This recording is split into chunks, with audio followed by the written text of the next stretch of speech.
So we've kind of reached a turning point. We're done with we're finishing with periodic signals. Right? So every signal we've looked at so far has been periodic, meaning that it repeats itself, right? So well, that's cool, and we've learned just about everything there is to learn. So to kind of summarize, a periodic signal is one that repeats itself. And if you look at its frequency content, does it have energy at every frequency? No, not necessarily. Only at special frequencies called? Harmonics. Beautiful. Harmonics. Okay, so periodic signal only has energy at harmonic frequencies, and the harmonic frequencies are integer multiples of whatever like the base frequency is. We learned about some properties like shifting in time, shifting up and down, so on and so forth, adding them together. We learned all that. And we also learned about the special frequency A sub 0. Right? If you have a frequency of 0 radians per second, that's just a constant. So if you have a up and down constant shift on your signal, that's your A sub 0. All right? So today we're going to start with aperiodic signals. And an aperiodic signal is a signal that does not repeat. You with me? So for example, if I were to draw for you this signal,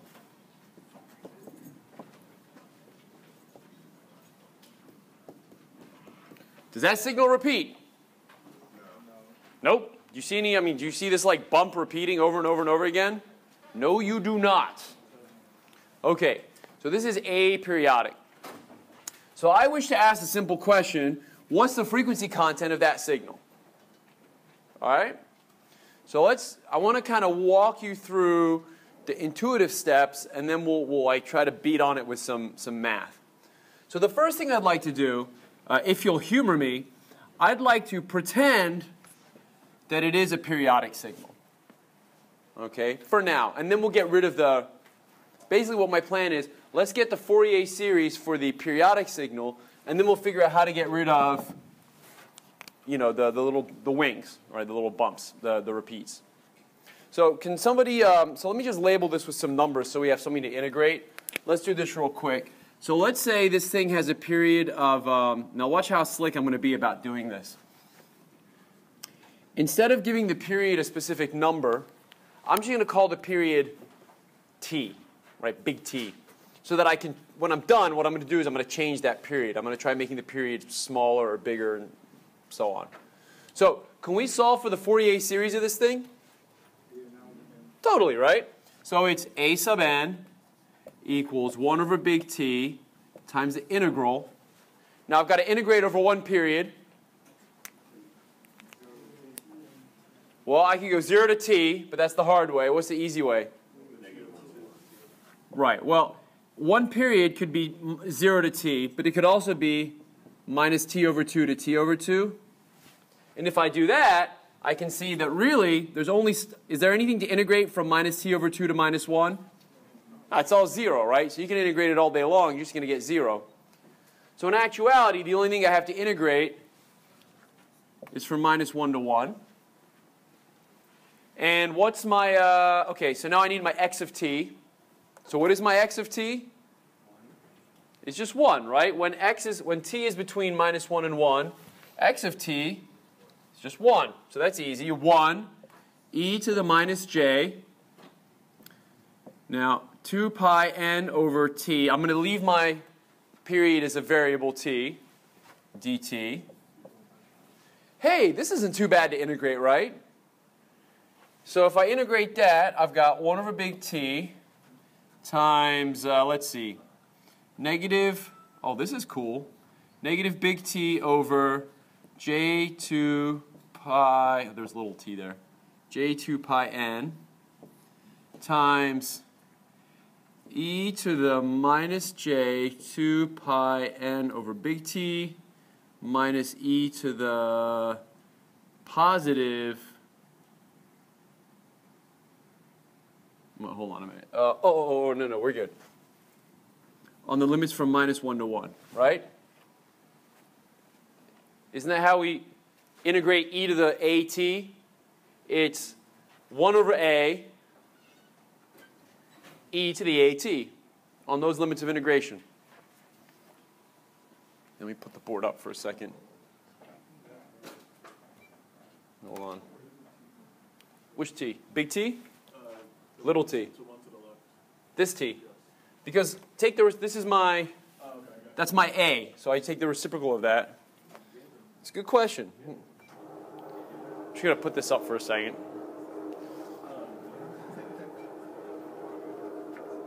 Okay, so, all right, what's my next step? Substitute limits of integration. Okay, so if I do that, just going to leave it on. Hey, the t's cancel. I'm down with that. So what do we got? Minus 1 over j2 pi n times e to the minus j 2 pi n over big T minus e to the positive j 2 pi n over big T. What's your feelings on that equation? It's gonna be a sign. Right. Isn't this so? First of all, I'm going to factor out the minus 1. And then I'm going to notice that this is equal to 2j sine of 2 pi n over big T. And that 2j will cancel out this 2j. And all of a sudden I'm left with 1 over pi n sine of 2 pi n over big T. That's cool. I'm just going to leave it like that now. Okay? Have I lied to you yet? Is this all good? All right, so let's put the screen down. So that's your a sub n.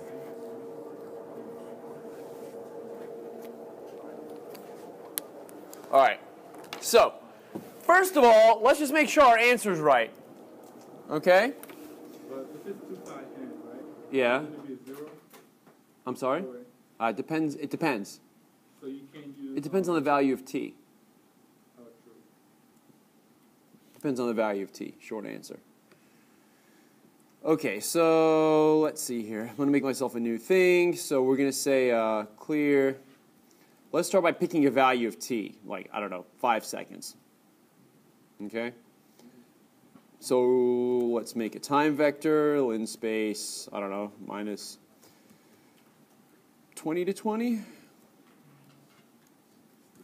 Initialize my x vector. And then if I'm in fact correct, I should just be able to make my loop and rebuild x. And then let's just make sure that we in fact get that square wave, right? So let's, just to make sure we're starting this with the right equation, because if we start this with the wrong equation, we're going to have a mess.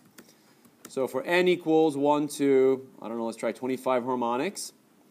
So omega n is 2 pi n over big T. Is that right? Good. A sub n, we said, is equal to, whatever that equation is behind the board. It's sine of 2 pi n. No, was it 2 pi n? 2 pi n over big T all over pi n. That's right? Don't say it's not right if it's not right. It's right. X equals x plus, so now we actually create the cosine. 2 times absolute value of a sub n times cosine of omega nt plus angle of a sub n. And we're done. Let's plot it. Plot t comma x. And, I don't know, let's have a look.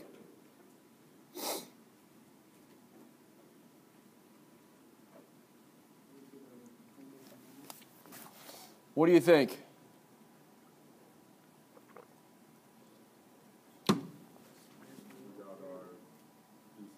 We forgot our DC offset. Right, the signal that I was using went from 0 to 1.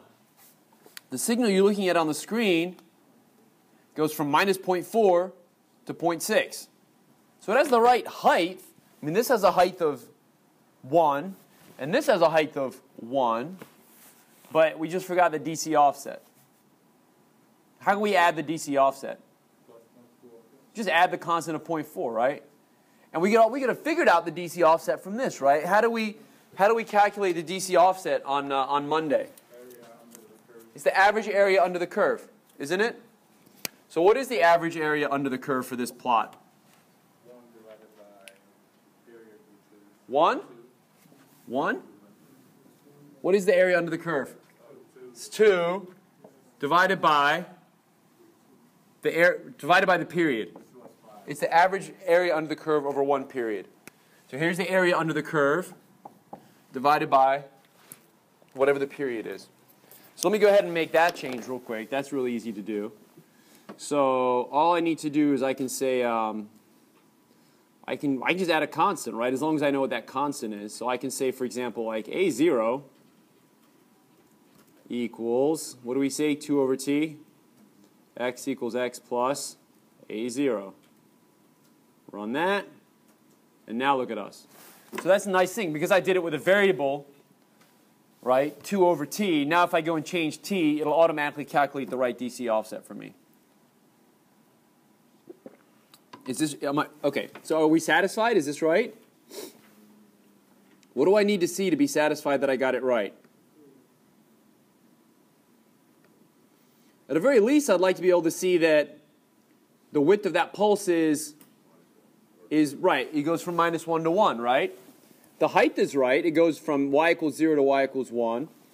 But if I do it right, the pulse should start at minus 1 and go to positive 1. It kind of looks like it's right. Let me go and edit my x-axis here. All right. So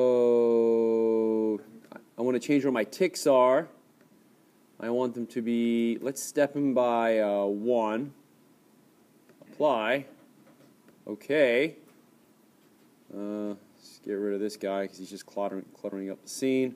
Okay, is he going from minus 1 to 1? Hooray! Does that have a period of 5? Sure.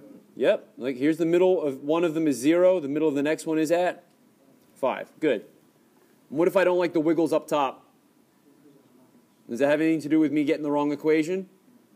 No, I just add more harmonics, right? So if I don't like the wiggles, there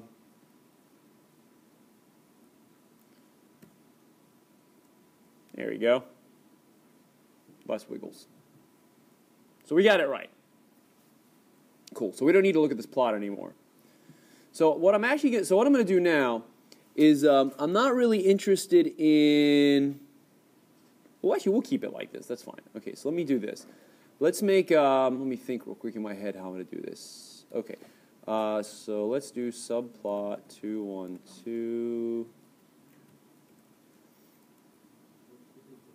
Okay, so we're going to put the time plot down here.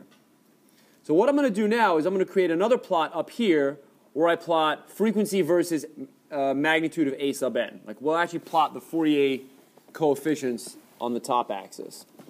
So let me go ahead and create that vector. So first I need to make a frequency vector, and then I need to make the A sub n vector that goes with it. So let me do this. N equals, I don't know, minus 20 to 20. So we're going to look at the n index is the harmonic. So I'm going to start with the minus whatever harmonic, minus 20th harmonic, all the way up to the positive 20th harmonic. Okay. Now, so in other words, what I'm trying to do is create the stick plot, right?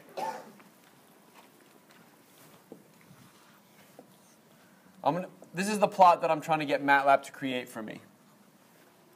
So, where do I draw my first stick? What's the frequency of my first stick?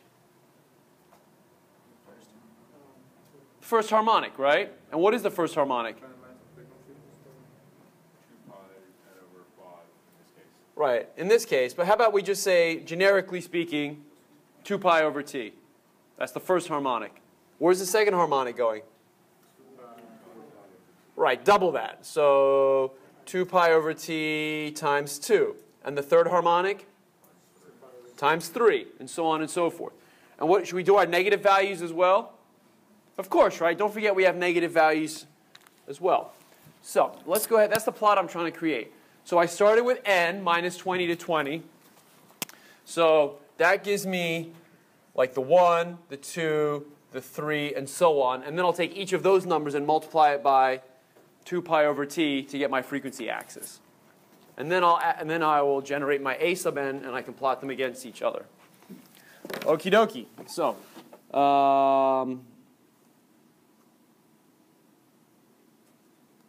let's only do the positive ones for right now.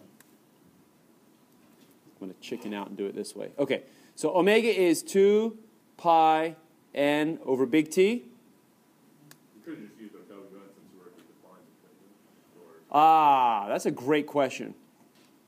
WN is just the value though. WN is right where I've highlighted it. Yeah, exactly. It's just a value. It's not an array. Okay.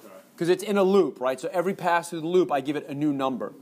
Whereas here, W is going to have an array with 20 values in it. That's the difference. Cool, right? And that's what I need in order to make a plot. I need 20 x values and 20 y values. There's almost certainly another way I could have done this, but I'm not going to lose sleep over that. Now this I can basically just copy and paste. A sub n equals sine of 2 pi n over big T. Just put a dot divide there, and now I'm ready. Subplot 2, 1, 1, stem W, absolute value of a n. Oops, where'd my plot go? Ah.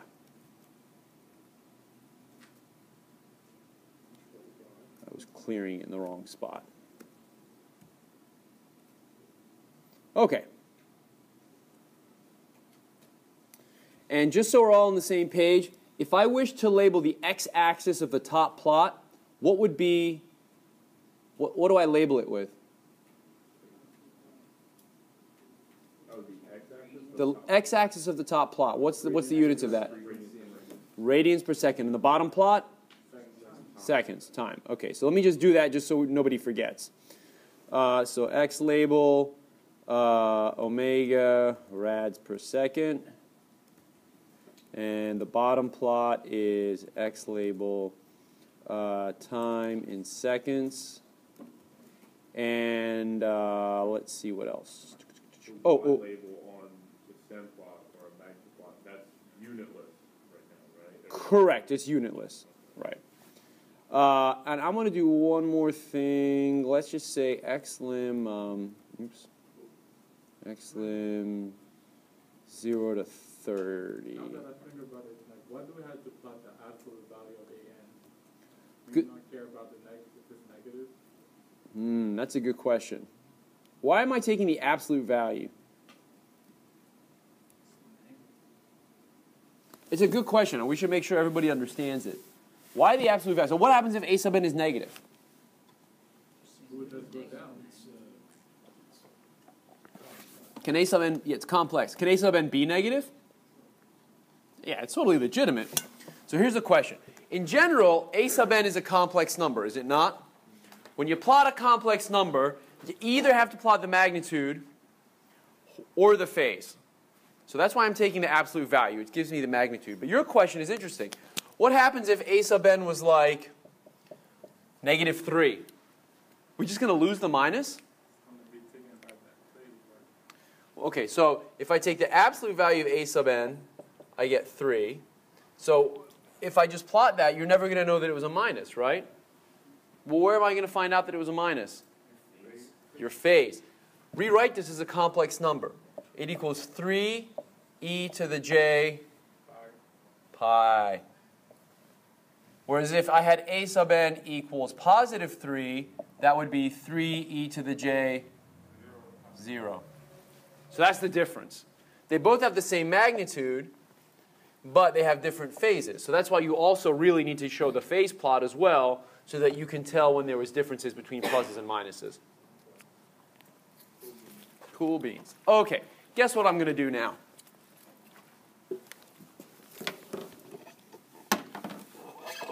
Well, I'm trying to get an aperiodic signal, right? So hold on, let me just let me reorganize my workspace here.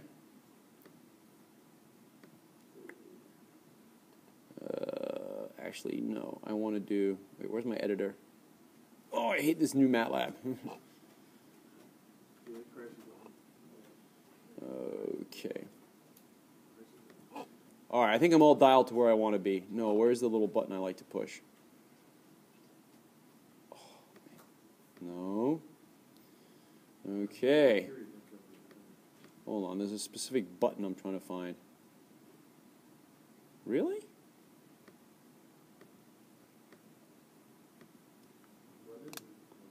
So there's a cool button that used to exist where you can, it will automatically increment a value and then rerun the code. Run in time, run in advance. Advance. But do I need like the, do I need to do this? Did that bring it up? What? This is heresy. All right, I'll figure this out on my own time. Okay, so here's what I'm going to do. I'm going to take this 5, and I'm going to change it to a 6. Because here's my game plan. Right now I've got a period of 5. But if I change it to a period of 6, this will still be minus 1 to 1. It's just that now that my repeats will be a little bit further apart. And my strategy is I'm going to keep making my repeats further and further and further apart until they're basically so far away that they're instead of being like every 5 seconds, it's every infinity seconds, right? And if the period is infinity, then you really never get to the repeat, right? You never get to the next block, and that's it. And that's an aperiodic signal, right? I mean, if your signal repeats, if you have to wait infinity amount of time for the next repeat, well, that's it. You don't have a repeat. You just have that one chunk. But it's still kind of periodic in a sense. Well, it's infinite. Well, not really. It could be periodic, but it means It depends on what your period of... Gets to infinity, it'll be there. Good luck getting there, though. I mean, that's the thing. Like, that's how infinity works. I mean, that's sort of how infinity works, right? I mean, mathematically it's there, but it's not there. I mean, you can't ever get there. So really, practically, the signal never repeats. Okay. So, because I've been clever with the way I wrote my code, all I have to do is change t. Yes? Why doesn't it affect the one-to-one then, if it's one-to-one?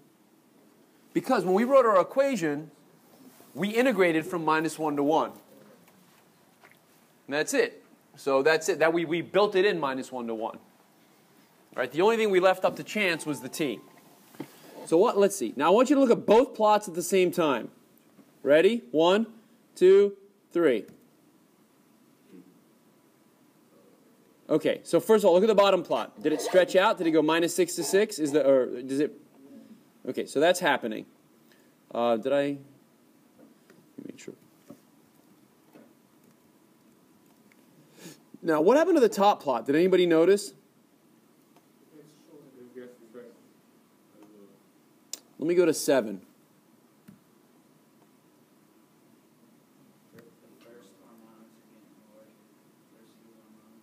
The heights are getting larger?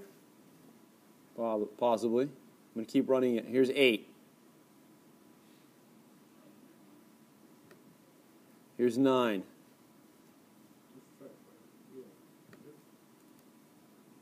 Here's 15. Say? Condensing. What's happening to the space? What's happening to the space between the period? because it's like 1 over period, over the time, 1 over the period. So if you increase the period before the... Yes. What's the frequency of the first harmonic? 2 pi over t. If I make t bigger, what happens to that number? Smaller. So as I make my harmonic, as I make my period bigger, the 2 pi over t gets smaller, and so they're going to get more and more mushed together. You see how, like, look at this. Look how dense they are. You've already forgotten, but let me go back from a period of, whoa, what happened? Let me go back from a period of 15 seconds to a period of 5 seconds. See how spread out they are? All right, if I go to 15, they're totally mushed together. We need more harmonics. Where is that? Okay, so what do you think is going to happen if I keep making t get bigger and bigger? And when t goes to infinity? You get the original signal. Not the original signal. You get pretty close to the original signal. But that... Pretty much. Where you're going to end up. Well, the original signal has to do with how many harmonics you include in the sum. But we still have it, in all cases, we still have infinity harmonics. It's just that the locations of those harmonics have changed. Well, we're only going to have a whole bunch of low frequencies. Right? Not quite. You still have, I mean, there's still all this high frequency action. That stuff's still there. So here's 25 seconds. All right, should we do 50? So first of all, do I have a periodic signal here? Or an aperiodic signal? Sure, I mean, it's repeating every 50 seconds. I've only plotted it from minus 20 to 20. So the repeat is there. It's just far enough away that you can't see it. And sure, when I make it infinity, it's going to be the same thing, right? I mean, that repeat will be there. It'll just be so far away that no one will be able to see it. So the pattern that's emerging is that when you let your period go to infinity, then instead of, you sort of lose the concept of harmonics anymore, right? The harmonics become so close to each other that they fuse. And you wind up with this new crazy situation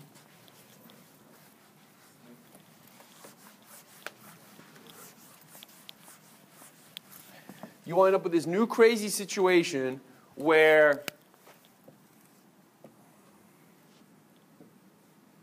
your frequency, well, in this case, it has this sort of like bouncing property. But let's not worry about the bouncing property yet. What I do want you to notice is that for an aperiodic signal, instead of having harmonics, you have energy at all frequencies. Isn't that what's happening here? I'm getting energy at more and more frequencies. And if I keep making t smaller and smaller, I'm going to get energy at more and more and more frequencies. And in the limit as t goes to infinity, I'm going to have energy at every frequency. Except maybe for like a handful where it's actually 0, but really, there's going to be energy everywhere. So to make my point again, if I go back to 5,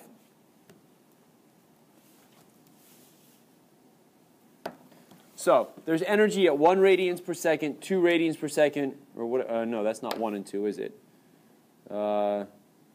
That's 2 pi over 5, 4 pi over 5, 6 pi over 5, and so on. So what about right at this frequency right here, where my mouse cursor is? Is there any energy there?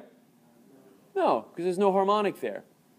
But as t goes to infinity, now there is energy there.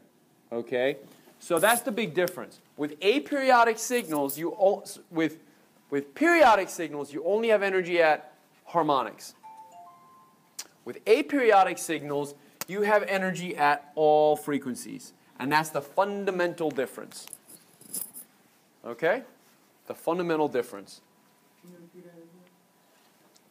I'll do you one better than that. I'll write it down. For periodic signals, the energy is only at harmonics, right? So harmonic frequencies only. For aperiodic signals, you have energy at all frequencies.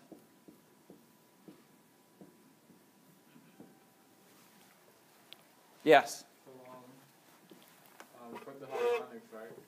Like before, we would have energy where the cycle repeats itself, right? So technically, you're saying that with the aperiodic signal, the cycle is repeated at every frequency. How does that happen? That's the power of calculus. Like seriously, when t goes to infinity, the harmonics that are involved become infinitely close to each other, right? The 2 pi over t, right, that spacing between harmonics, that was 2 pi over t, that spacing became infinitely small. Well, whenever spacing between things become infinitely small now, that's the realm of calculus now. So it basically becomes continuous. It's kind of messed up. I don't expect this to be like obvious on the first pass. It sort of takes a little bit of time to come to peace with this. But it works. It totally works. What do you think? So let's do this. How did I get to that screen? Did you say that the first big arc that we see at the top, is that constitutes the higher frequencies, and as it bounces up, down and down? Where's the high frequencies on this plot? Over here. These are the high frequencies. Right? That's because where the omega, that's your frequency. Omega is 25, 30, whatever. Like, these are high frequencies. These are low frequencies. So most of the energy is at low frequencies, and there's some energy at high frequencies, but not much. And it looks like I need to do more than 150 harmonics. There we go. Is that better? Okay. All right. So here's what we're going to do. I'm going to once again attempt to put my screen up and mute the picture.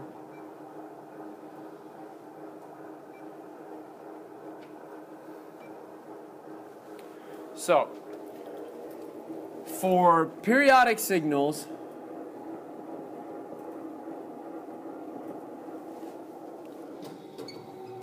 I'm just going to work in the spotlight. I can't figure out how to get that thing to stay turned off. So for periodic signals, we figured out that a sub n was determined by the inner product integral, which we wrote, for the 2 millionth time now, we see it written like so. So the energy was always energy at omega equals 2 pi n over t. Now, for aperiodic signals, it's different. So let's look at this now. Let's see what might have to change. So, what about my integral over one period? Am I still integrating over one period? Yeah, but how long is my one period now for an aperiodic signal? Infinity. So I'm not actually integrating over one period. I'm really integrating over all time. Minus infinity to infinity. Because that's my new period. I'm integrating over one period. It's infinity. So I'm going to integrate over all time. All right, so I can basically say I'm going to integrate from minus infinity to infinity. Am I calculating a sub n? There is no n anymore, right? N referred to the first harmonic, the second harmonic, the third harmonic. Now, it all fused together. There's no such concept as a harmonic anymore. What I'm actually calculating is A of omega, right? There's going to be a value of A for every stinking omega for every omega. So omega is a continuous function. A of omega is a continuous function. So would A be a constant? No. No. A is a function of omega. Okay. And we're going to do an example now. You'll see kind of how it works. All right. So I'm going to have my x of t. That stays the same. And now I've got I've still got my e to the minus j, and I've still got my little t. What do you think goes in the middle? Omega. Just omega. Because look, what was this nonsense up here? The 2 pi n over big T. That was the frequency of the harmonic we were interested in analyzing. So that's it. It's just omega, the frequency I'm interested in analyzing. dt. Done. And I don't need the 1 over t out front. That just kind of melts away. And that is the Fourier transform. Where am I going to write that? So technically, up here, it's the Fourier series. It's kind of a stupid distinction. Whatever, Fourier series, because you're getting a series of harmonic. This is the Fourier transform. Sorry for my lousy board technique. Okay, so we're here we had energy only at harmonics. Here we have energy at all continuous frequencies omega.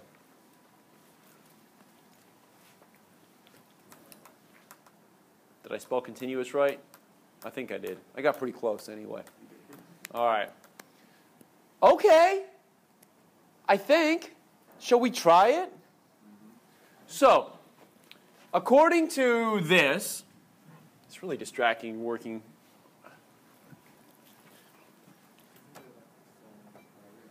Oh, there we go. All right, so let's actually try to get the Fourier transform of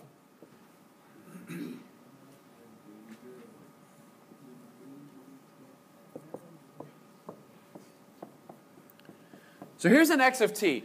Isn't that the x of t we were originally interested in dealing with? So far in today's lecture, we've been trying to get the energy, we've been trying to analyze the frequency content of this thing by making it into a periodic signal and then making the period go to infinity. But now what I think I understand is that all I need to do is apply the Fourier transform integral, and I don't even have to go through that nonsense of being periodic. Like, this should basically get me the right answer. So let's apply this formula and see what happens. So according to that formula, A of omega is going to be the integral over all time. Now, it's integral over all time. Do I need to integrate over all time? What's going to happen when I integrate from minus infinity to minus 1? What am I integrating? 0. Okay, so it's 0. What am I integrating from 1 to infinity? 0. So even though I'm technically integrating over all time, the only place where there really is anything to integrate is minus 1 to 1. Nice! Okay. What is my value of x of t over those times? My x of t is 1 e to the minus j omega t dt. Man, this one's even easier than the other one, right? Look at all the terms that aren't there anymore. Isn't that cool? If it wasn't at 0, will we just have to shift it up to get it at 0? How do you mean? Like if that original graph was, say, from positive 1 magnitude to negative 1? Oh, that's a great question. So like, so if it looked like this? Yeah. Yeah. Shift it up. There's a couple, I mean, you could do the integral. I mean, you could keep it like this and integrate from minus infinity to minus 1 of minus 1, and then this integral, and then that integral, and you get the same answer as if you just shifted it up, did that integral, and then changed the DC offset, shifted it down. Okay, so, hey, this is easy to integrate, right? Even I can do this. Okay, so we're integrating e to the at, so that's 1 over, help me out here, minus j omega.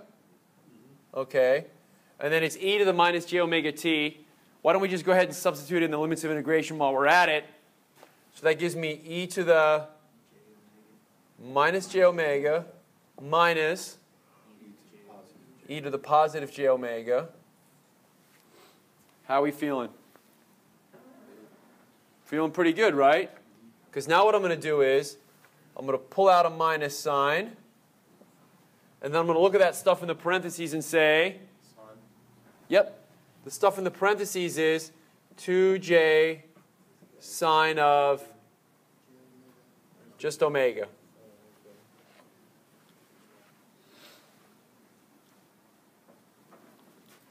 All right, so let's see. The j's cancel, and I'm left with 2 sine omega over omega. And that's my a of omega. What's up? It's not so bad.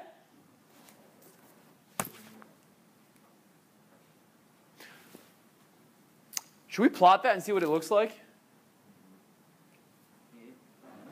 You're not going to believe what it's going to look like when I plot it.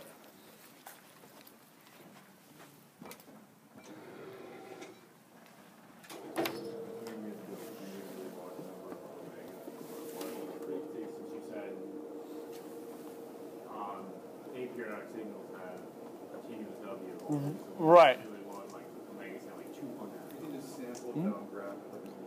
Yeah, I mean, it's like with any continuous function. Like if you go to plot, let's say, y equals t, right? I can't make a vector t with an infinite number of points in it. I have to, by definition, pick like 1,000 points in t and then make that plot of y versus t, but only because it's physically impossible to get an infinite number of points on a plot in MATLAB. Look, I'm going to keep the same plot as is, okay? I'm going to keep this. I'm just going to plot my new plot on top of it. So watch how much fun this is going to be. So let's come down here to the bottom. So I'm going to go back to my first plot, subplot 2, 1, 1. I'm going to issue the hold on command because I don't want it to delete. I don't want it to delete what I had originally, right? I just want to superimpose my new plot on top of the old plot. All right, so omega equals ln space 0 to, 0 to 30. So let's have it generate like, I don't know, let's go for broke. 10,000 points, okay, on my frequency vector. And according to what we've just calculated, we said A of omega was 2 times sine of omega over omega. Plot omega, comma A, and let's plot it in red. Are you ready? You're not ready. Are you ready? Oh, crap. Seriously? No, I wasn't ready. What happened? 2 sub 1. Sorry? The second. No. This is where I wanted it. What? Oh, is your hold on at the wrong place? No, my hold on's not at the wrong place. What did I do? Ooh. Hold on a minute. Oh, because you're still plotting the first one. Yeah, I want to. The whole point is to plot them on top of each other. Hold on a minute. Bad professor. Change A to another value. We divided by the 1 over t when we did this, right? Over pi n. Oh, really? No, that's okay. What did I do? Oh, no. Oh! It's not an epic fail. Don't get dramatic. It's just a minor fail. My epic fails are much more epic than this. This is nothing. This is nothing. Epic fail is like a multi-lecture, you're like 3 lectures in, you're like, wow, I haven't made sense since like a week and a half ago. I got to walk back 4 hours of lecture. That's an epic fail. This is nothing. This is like, I probably missed a constant somewhere. What did I do wrong? 2 sine omega over omega. 2 sine omega over omega.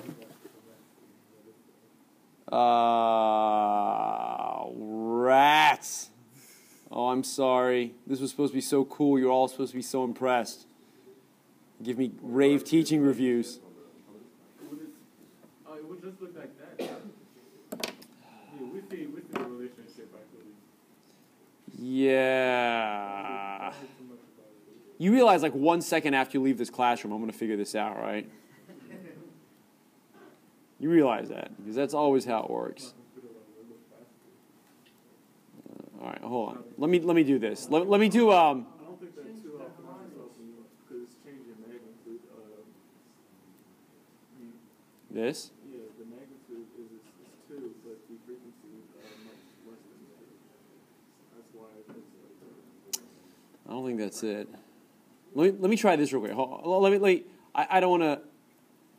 I don't want to spend a ton of time. Let me just do a quick and dirty. Oh crap! I can't even do that. Ah.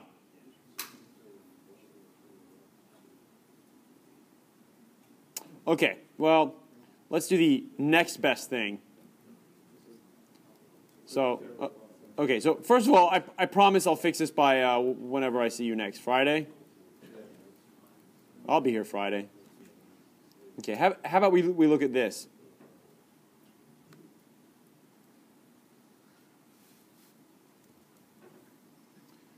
So if you look at the, let me just pop this out so you can undock. So, if you, oh, we got to plot the absolute value. Okay, so then that's definitely going to be part of the issue. Okay, so the top plot is my attempt was the periodic version, and the middle plot is the continuous version. And other than the fact that they're off by a factor of 50, it appears, what do you notice? same behavior. It's the same behavior, right? Like, I think they definitely have the same bouncing behavior.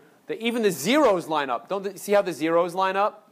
So, essentially, the picture I'm trying to paint for you is that if you take the top plot and you continue making t get bigger and big T get bigger and bigger and bigger, right? If you make the periods get far and far and far enough apart, what you'll get is the same thing that we get with the Fourier transform. You basically get the Fourier transform. So that's the limit of the Fourier transform? Or The limit of the Fourier series is the Fourier transform. And that's what I'm attempting to show in this flawed demo.